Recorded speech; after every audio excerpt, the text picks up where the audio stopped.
The Czech Republic is said to be the place where a mysterious meteorite landed in the past and created such a strong energy field that the entire territory of the country is literally dotted with mysterious places of various natures.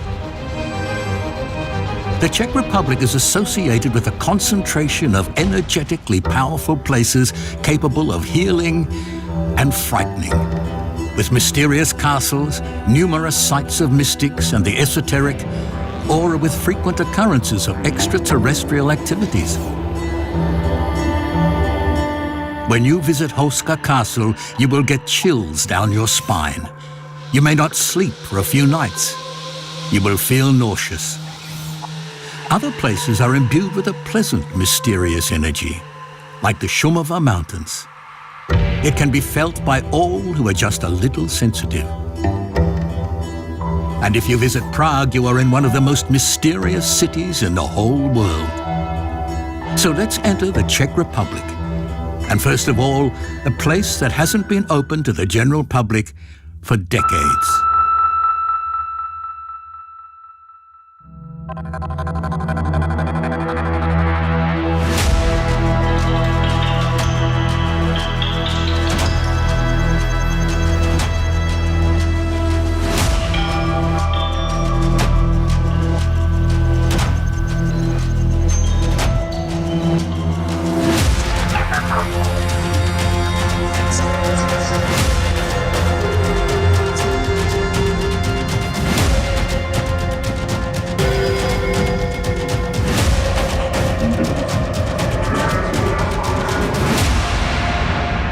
First, we visit the mysterious rocky region where Houska Castle is located.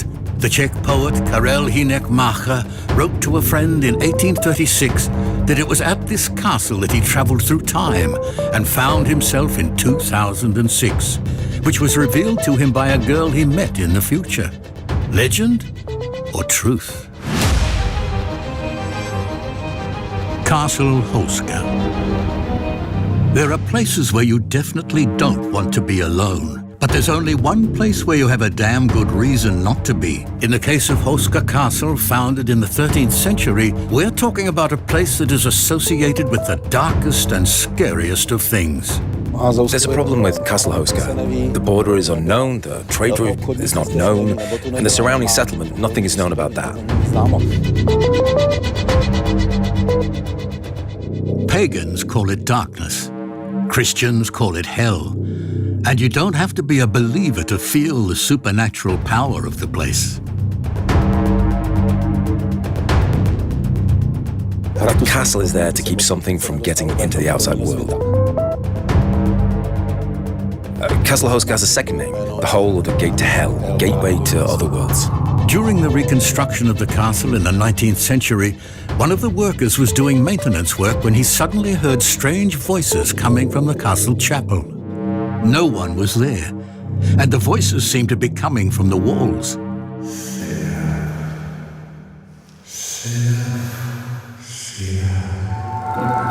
The worker was understandably seized with terror and fled the scene.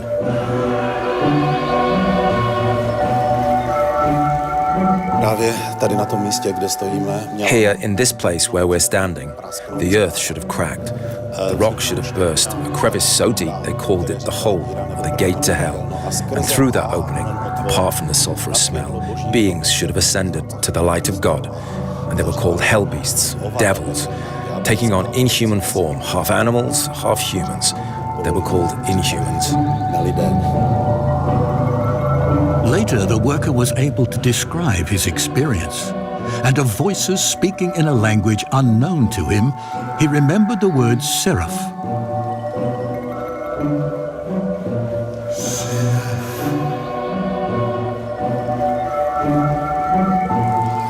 Seraph is a celestial being mentioned in the Old Testament. According to Christians, seraphs are of the order of angels surrounding God himself.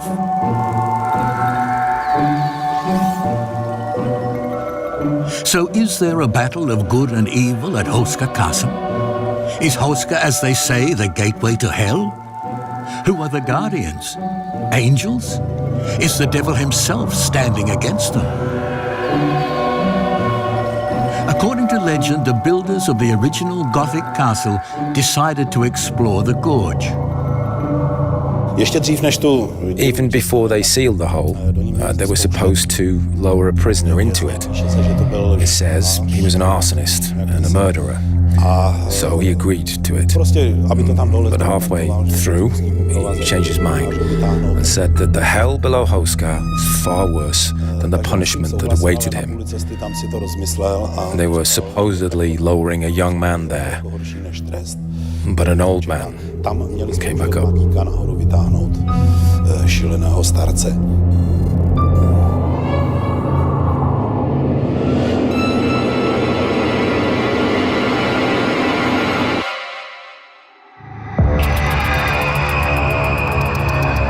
People who have stayed at the castle in recent years have experienced hard-to-believe phenomena.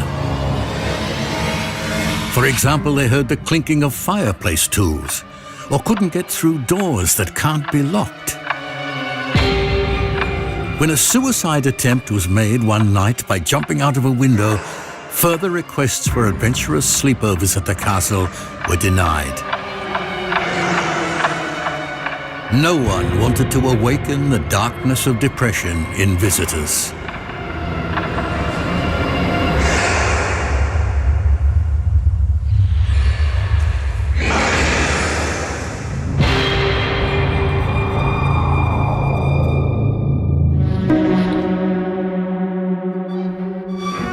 How is it possible that there was always an orange glow on the camera image at different points in the castle, and nowhere else during the entire shoot?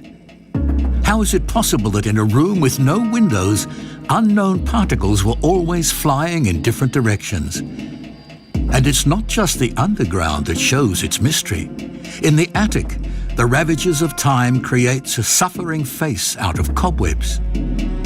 Houska Castle has a really special energy, and we are not the only ones who have noticed strange things at Houska Castle. In the past, the paranormal team has noticed trouble and strange noises.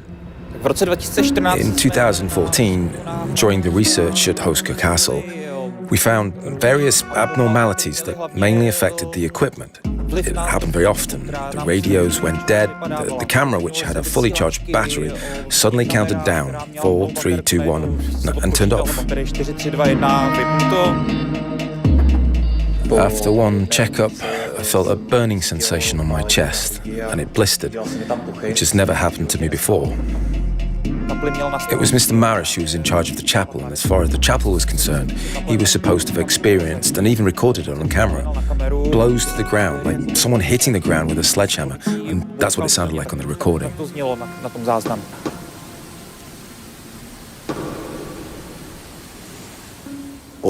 Legend has it that this place is guarded by a figure dressed in black, wearing a black cloak and a black hood, and has no face. She's not evil, she's just guarding.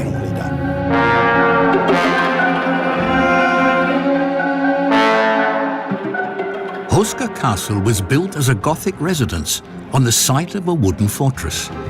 We can only assume what took place here in pagan times. It is possible that this peak of the Dubska Hills became a place of rituals and magical initiations in ancient times.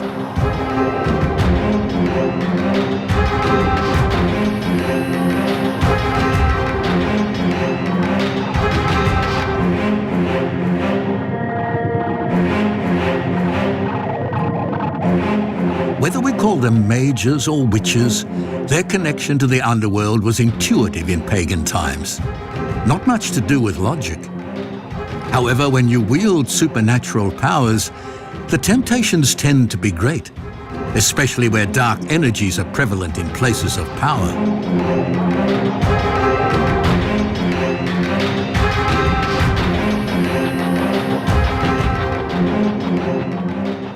Our ancestors were afraid of this hole, or the gate to hell, and decided to seal it.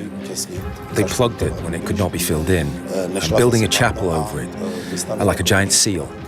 This they entrusted to the archangel Michael, who is the counterbalance to the other side, before he protested against the Almighty. Protesting against the Almighty threatened to bring about the fall of man.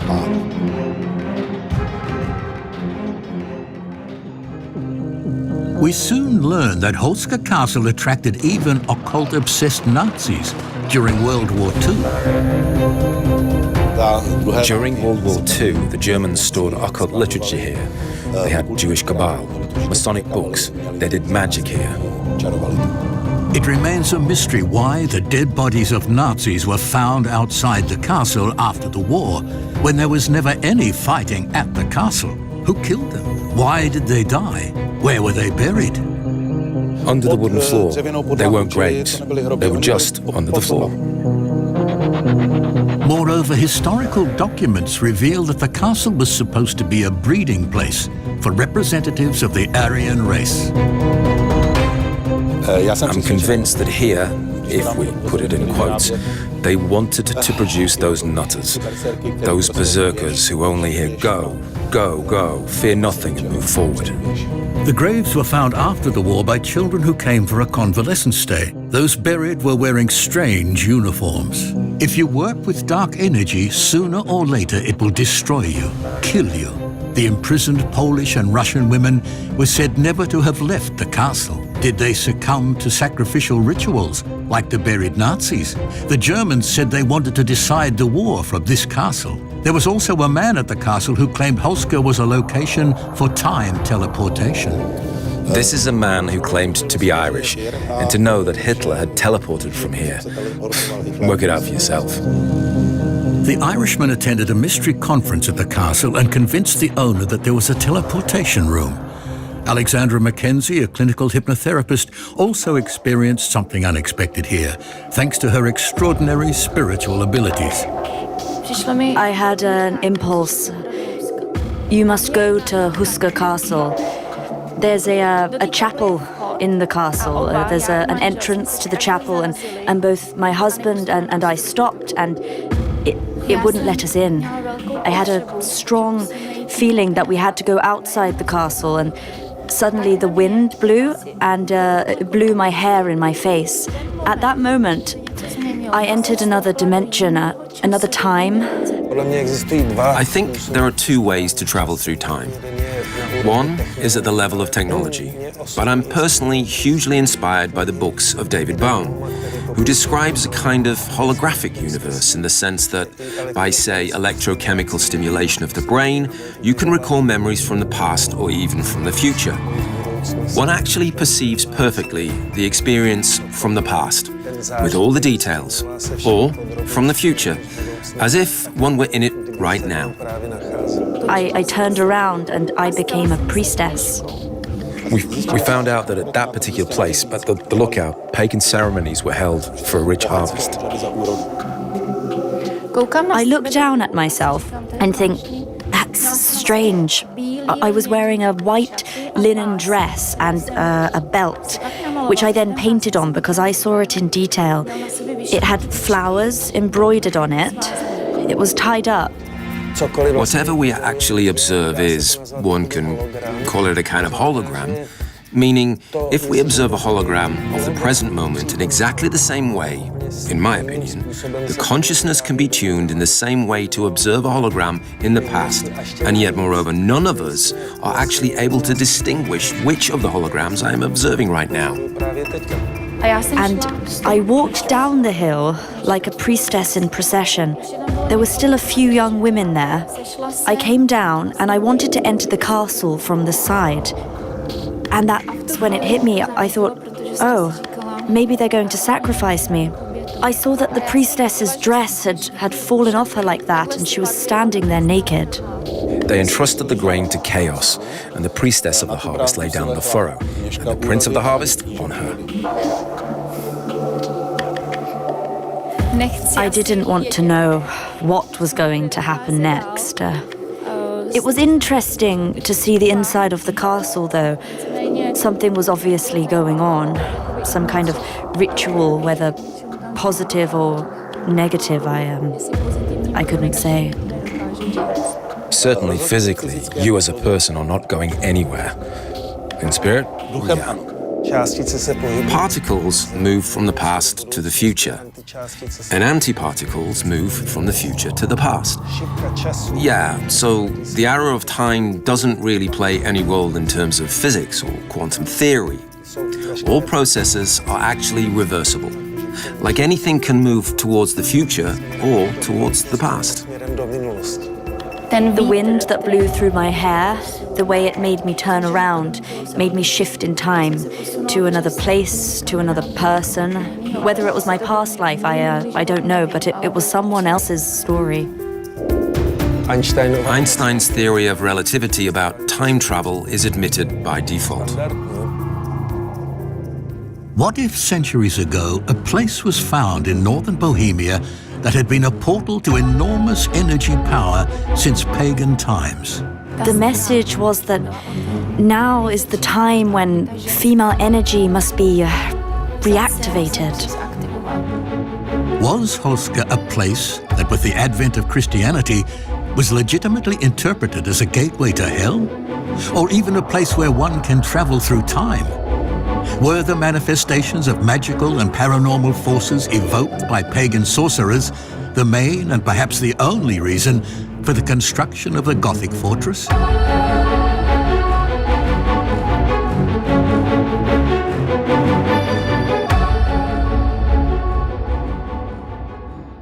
There are some places that don't scare, but heal instead. Prague is an absolutely unique mystical place in the center of Europe. According to occult tradition, it belongs in the domain of Leo, just like, for example, Greek Delphi or Italian Rome. It is a place that seems to have emerged from a fantasy saga of hidden secrets, angels and demons. The mother of cities, the Golden One, the Centurion, these are its other names. The very name refers to a place where one passes from one dimension to another, a place supposedly chosen by a psychic in ancient times, part of which was built a few centuries later in the model of Jerusalem. Nowhere else do you feel such a thin line between the material and spiritual worlds as in Prague.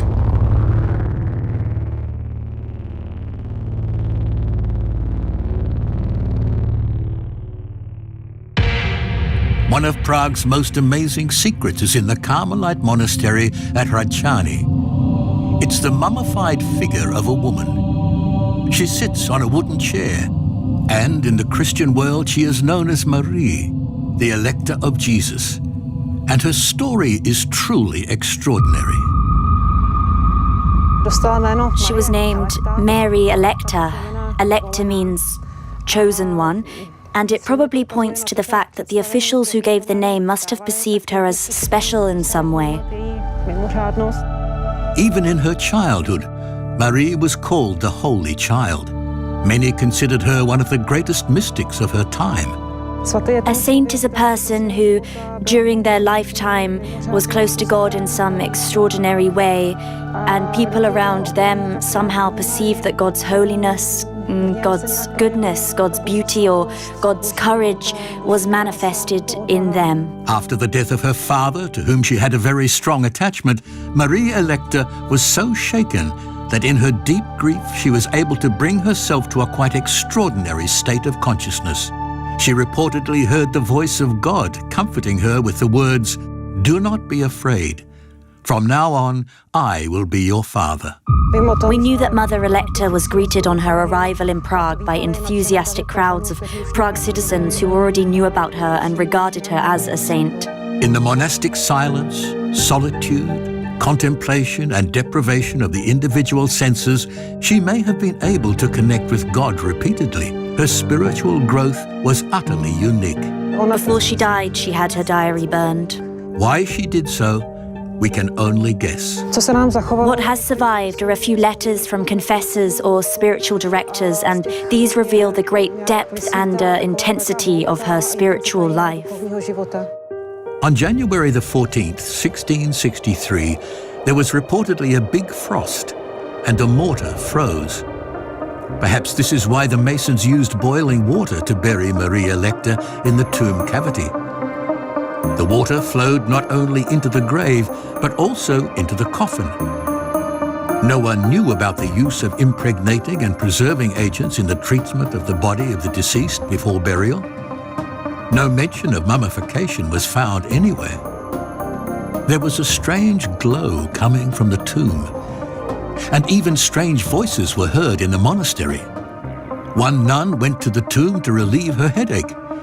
It seemed to her that Marie Electa had gained the power of healing after death. Miracles began to happen, and this led to a quite unique decision for that time. 3 years after the burial of Prioress Marie Electa, more precisely on the 14th of January 1666, the new Mother Superior, Euphrasia of Jesus, gave her consent to open the tomb. Surviving written testimonies confirm that one of the reasons for this unusual decision was the extremely strong smell of violets around Electa's grave, although none grew there. After the 3 nuns had re-excavated the grave and uncovered the lid of the coffin, a shocking revelation was made. The body was found to be intact, so a medical board was convened. These were the most accomplished physicians of the time, and they confirmed the intactness of the body and described it as miraculous and beyond all power. The preservation of the body is a proof of holiness, because it's as a result of sins that the body decays. The cases of such preserved bodies are known mainly from the so-called Christian environment. Some Roman martyrs were preserved in this way. It is not entirely about saints or people from church circles. Of course, even the non-decomposing bodies were of a different concern. Fears of vampires and so on. But in this case, it's a higher layer of spirituality, somewhere elevated above that. Her body was exhumed and examined by experts for 14 years. It may be that even after death, the person bears signs of divine proximity or a certain divine action, and that the body does not decay and remains preserved. It is a miracle. It is the same as the case of Saint Cecilia in the Trastevere when it was dug up. What's a miracle anyway, right? It's actually when many causes, physical and otherwise, come together at a single point, in a single sort of node, and suddenly something happens that doesn't normally happen. The Commission wrote a report, still preserved today, which states only one thing. In 2003, under the guidance of Dr. Emanuel Vulchet, the body of Marie Electa was further examined, and even then they confirmed in their report that the phenomenon was extremely remarkable and rare. Electa was a prominent Carmelite nun. She was an intellectual, but she also lived a rich, contemplative life, and that was the reason for the preservation of the body. Little known, for example, that she suffered terrible pain for 30 years. She had severe cirrhosis of the liver and other illnesses. But she, through the power of her faith, was able to somehow rise above her body, above the pain. That she tuned into that inner strength, which she then turned outwards. That's actually how that energy can be transmitted. Today, Marie Electa's body is mobile at the shoulder, elbow, and knee joints. Marie Electa is sitting in a chair without support. People can still come to admire her well-preserved body and ask the Carmelite for intervention. We keep in our archives hundreds of testimonies of people who say that they have experienced or are experiencing the help of Mother Electa, whether in health, work, housing, or relationships. I prayed to Mary Electa for help, and the surgery went well. And although my platelet count still wasn't up to normal, it was half of the lower end of normal. I've been taken off medication and just keep going for checkups. It's been over 5 years. Believers claim that miracles still happen today through her intervention. When you love God, miracles can happen, and Marie Electa is said to have been one who was in close communion with God. I've always been listened to. Mary Electa asked me to fast and pray. Thank you very much. It will be possible to visit Mother Electa and pray with her in the space that will be created under the church, in the crypt. We're planning to build a museum here. If everything goes well, it will be in 2024. Was Maria Electa a spiritual being with quite extraordinary abilities? It is not only for Marie Electa that a new church will be built in Drasti, near Prague. There is another mystery connected to the Carmelites, which attracts hundreds of thousands of believers every year. The world knows it as Bambino di Praga. The wax statue of the child was donated to the Carmelite Church of Our Lady of Victory by Polixena of Lobkowitz. So, of course, the story is shrouded in mystery of the unknown. The fact that Jesus began to be portrayed as a child is, I think, connected with the beginning of the second millennium. There would have been nothing strange about a seemingly ordinary gift of mysterious and unexplained origin from an Orthodox Catholic if the statue of Jesus had not been accompanied by the reputation of something miraculous. For myself, it's a bit of a mystery how baby Jesus became so famous around the world. You'd think it would be an ordinary statue. I think of it as two things. One, the statue is really artistically valuable. And the second, for these people, at least as I see it, is they experience something that I would describe as a loss of fear of God here. They see God depicted as a little child. The Bambino di Praga arrived at the temple from Spain, and over the centuries has gained a reputation in many ways similar to that of the French Lourdes, the Portuguese Fatima, or the Bosnian Medjugorje.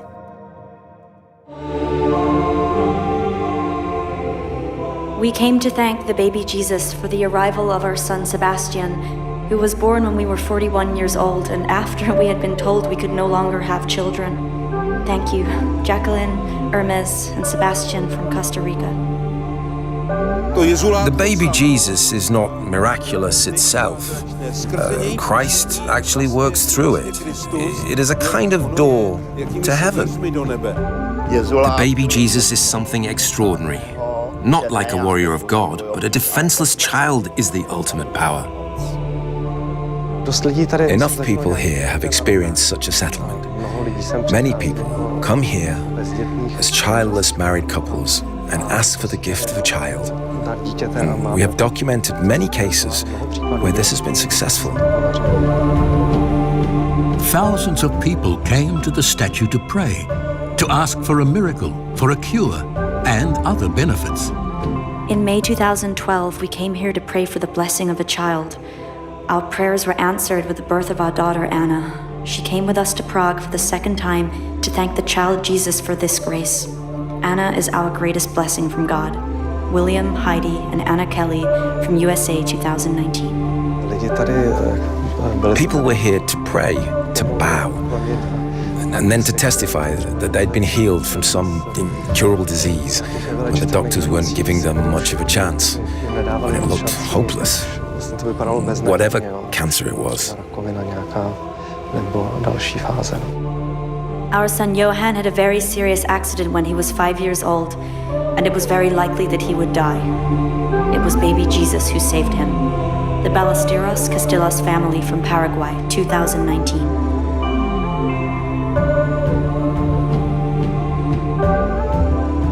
Bambino di Praga was to miraculously heal countless people and save the old town of Prague from the Swedish sack in 1639. But miracles are still happening today thanks to the Bambino di Praga. Tragically, a ship carrying oil was wrecked off Genoa. There was great concern that the oil would leak and cause a big fire. In the end, the tanker sank without the oil escaping.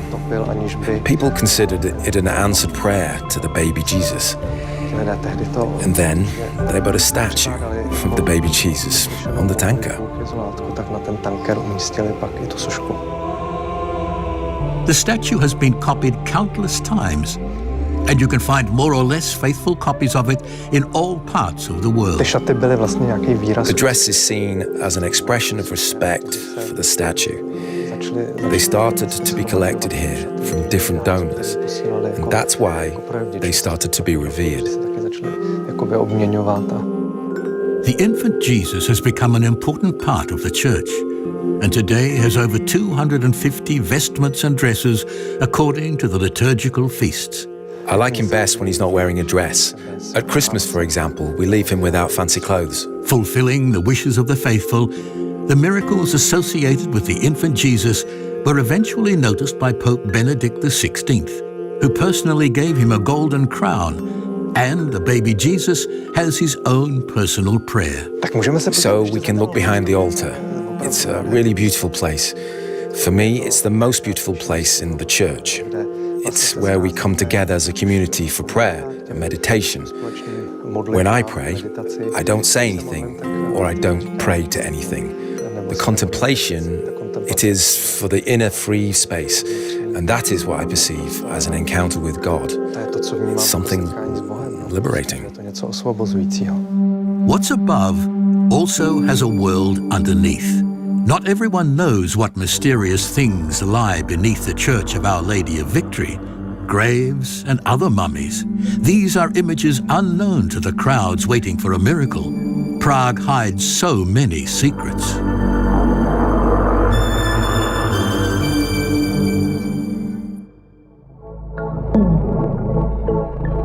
Shumava Mountains. Let's start long ago at the remains of the walls of the so-called Giant's Castle. According to historians, it was probably built by the Celts and was the most important cult site in Bohemia. Once upon a time, a bone nearly 3 meters long was said to have been found here, glowing in the dark. Legend has it that it was not the only one, and that the locals once built a footbridge over the nearby Losenica stream, and even that was said to glow at night. Over time, the giant bones succumbed to the elements and disintegrated. The suggestion that they could be rare dinosaur bones doesn't hold water. But the giants gave rise to the name Giant's Castle. Were these giants actually visitors from outer space? The hill fort protected a sacred place, and archaeologists have not found any shards of vessels or production tools inside the mounds. Nothing of the sort. Nothing to suggest the castle was inhabited by humans. The castle was eventually mysteriously demolished, and judging by the state of the ruins, it was a destructive force. What force? No one ever found out. If this was a guarded place where close encounters of the third kind took place, the question arises, why here?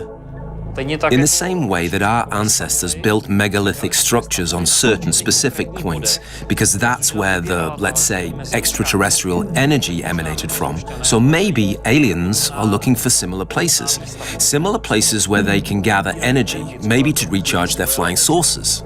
Were our pagan ancestors able to tap into unknown cosmic forces? Or was it all due to the presence of gold, radon, and uranium in Shumava? Was the castle then destroyed on purpose, or did the technology hidden in the castle escape with the alien civilization? Either way, mysterious, tall beings have appeared in Shumava, and we have credible evidence of this.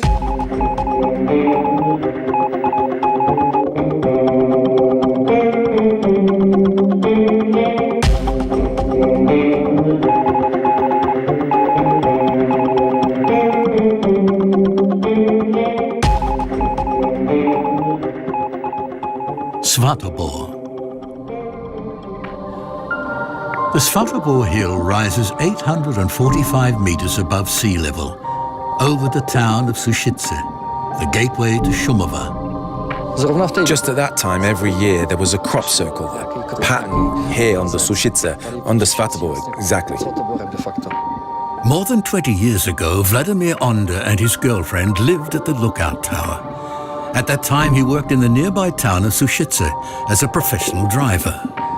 There's a military transmitter. There's a TV transmitter in the back. There's a tower. I don't know whether this is an interesting place for them, if it's because of the transmitters.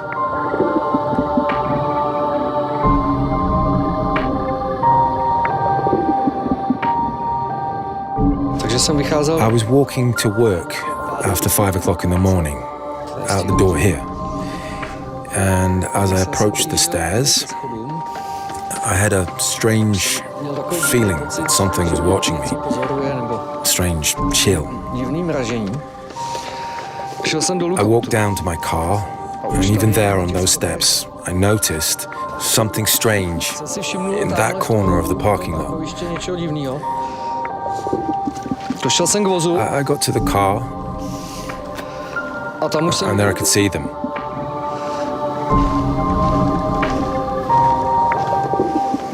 There were two of them standing across from me. They were awfully tall, maybe 2 meters, maybe 3 meters, kind of transparent, weird. I didn't follow them for very long, of course, and I took my feet on my shoulders and ran back and shut myself in the toilet. They had this elongated head, very much like a cone, and had weird big eyes. It was more like they had a helmet on. I don't quite know how to describe it.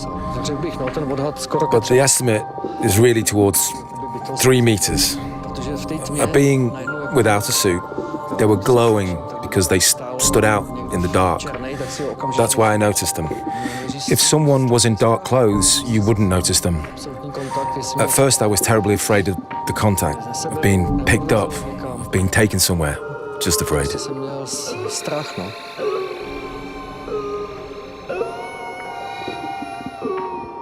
So I ran back to the house and watched from the little window.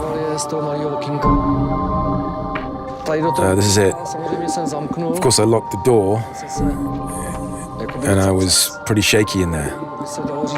It was like they weren't standing, they were above the ground, they were completely floating. Maybe they were light beings. My friends and I were investigating. There used to be a huge clearing here, so we found prints there.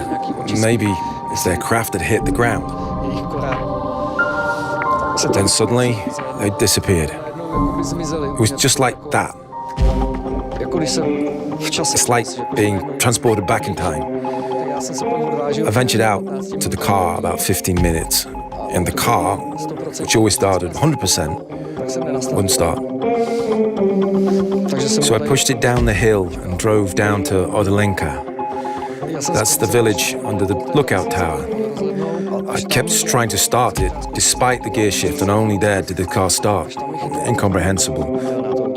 The car actually started on the first try, every time. I didn't tell my girlfriend until 5 days later. I needed to talk about it. I didn't want to bottle it up.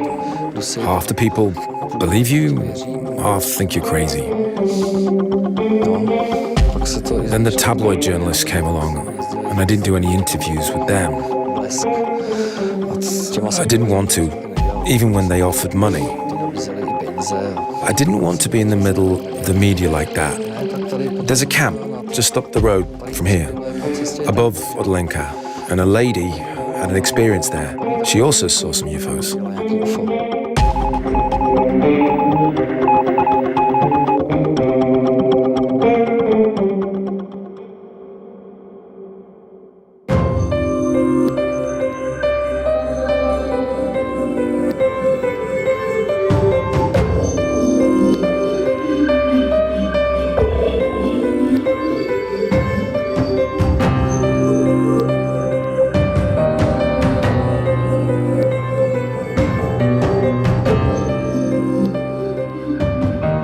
There is a scout camp near the tower.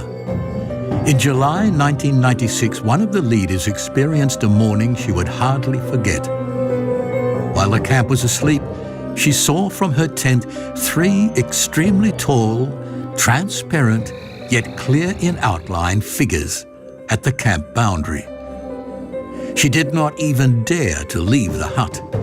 She just studied the figures, who supposedly had no discernible destination. Were they the same creatures that visited the nearby Giant's Causeways centuries ago? However, there are many more testimonies of people living in Šumava or in Poshumavi. And there were and are more anomalous phenomena that are associated with UFOs. For example, sightings of unexplained phenomena and movement of objects in the sky, and also the formation of crop circles. One of them was discovered by a local resident. We didn't find out until we were on our way to work. I don't think it would have been visible otherwise. From this driveway, it was beautiful. You could see that the circles had curved straws in a way that you couldn't normally do. And when we went to look even closer, it looked like something had actually landed there. We found that they contain geometry, for example, or there's a form of astronomy, mathematics, and there's some kind of message that those who create them are trying to communicate with us. Examples of this are the circles in Chilbolton or in Crabwood, which are very specific, and they are actually encoded using binary code. Then people became interested in it. They went there, but at first, when we first saw it, there was no sign of a person walking through there and doing it.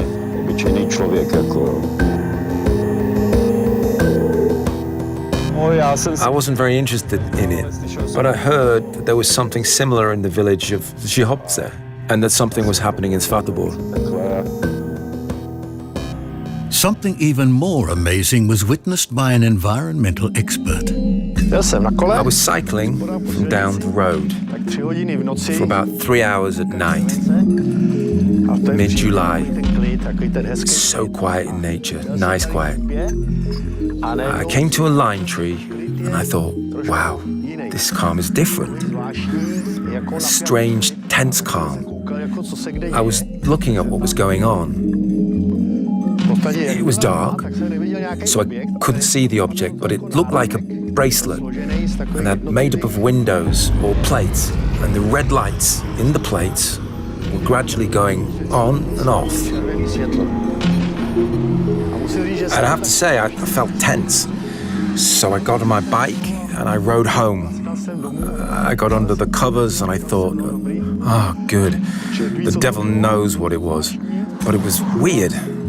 And 2 days later, the media reported that in Sušice region, near the village of Žihopce, there was a distinctive crop circle of unknown origin. So there is a large gold deposit in Šumava, the Kashmir Mountains.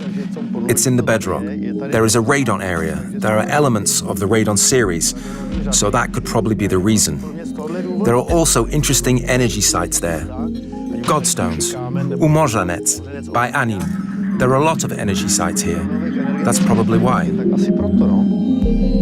Perhaps the Šumava region attracts UFOs directly. Everyone here has a story. A former aircraft mechanic also saw the UFO and courageously used his mobile phone. I've got a seat over there in that corner. I'm sitting here and I see these beautiful blocks of ice rotating over this little valley. They're going round and round. So I thought, I've got to take a picture of that. So I took a picture on my mobile phone so people would believe me. When I got home, it was gone. They're talking about what's called mission-controlled technology. It's like a two-way street. And that it's something that aliens have long since mastered. And that it seems to me that aliens have technology that can erase photos from cell phones and cameras. Huge 30-meter blocks that were rotating, about 6 of them.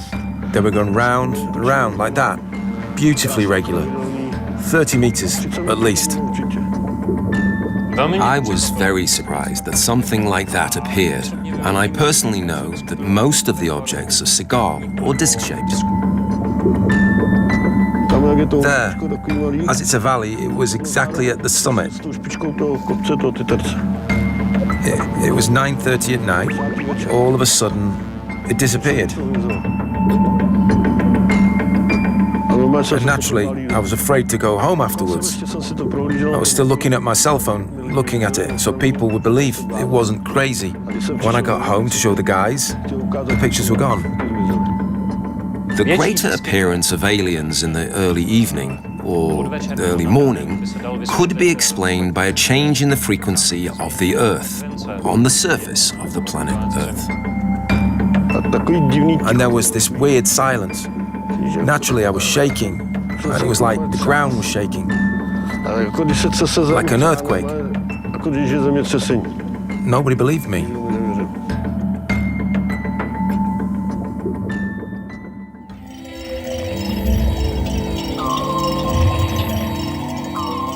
František Pavlovec from Škudra almost got into a personal conflict with an alien civilization.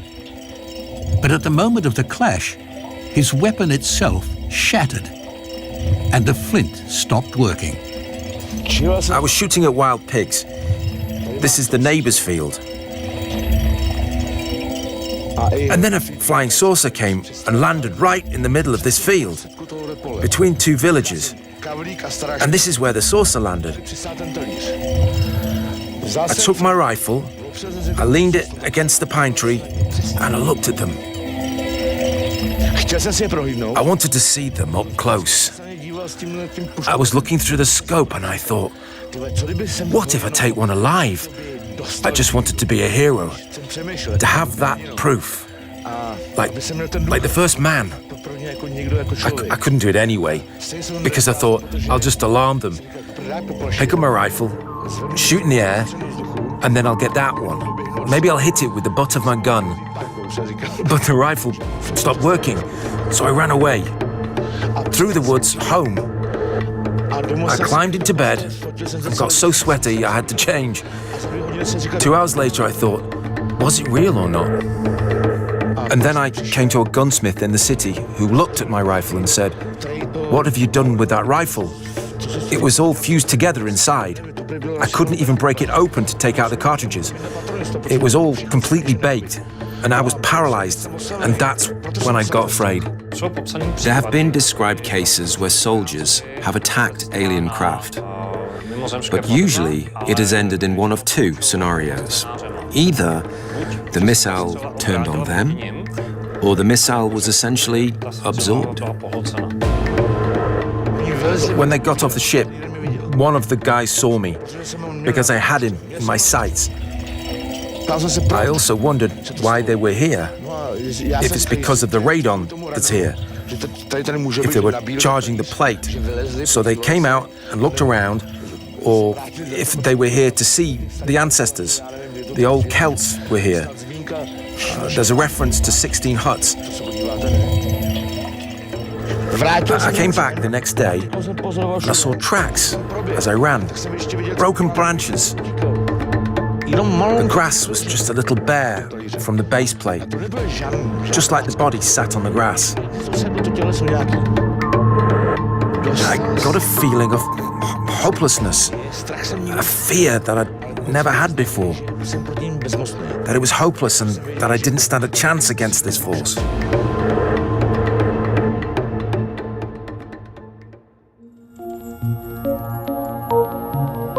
And UFOs were recently seen in Šumava at close range by a whole group of witnesses, including a man who has long been interested in extraterrestrial civilizations and has made programs about them.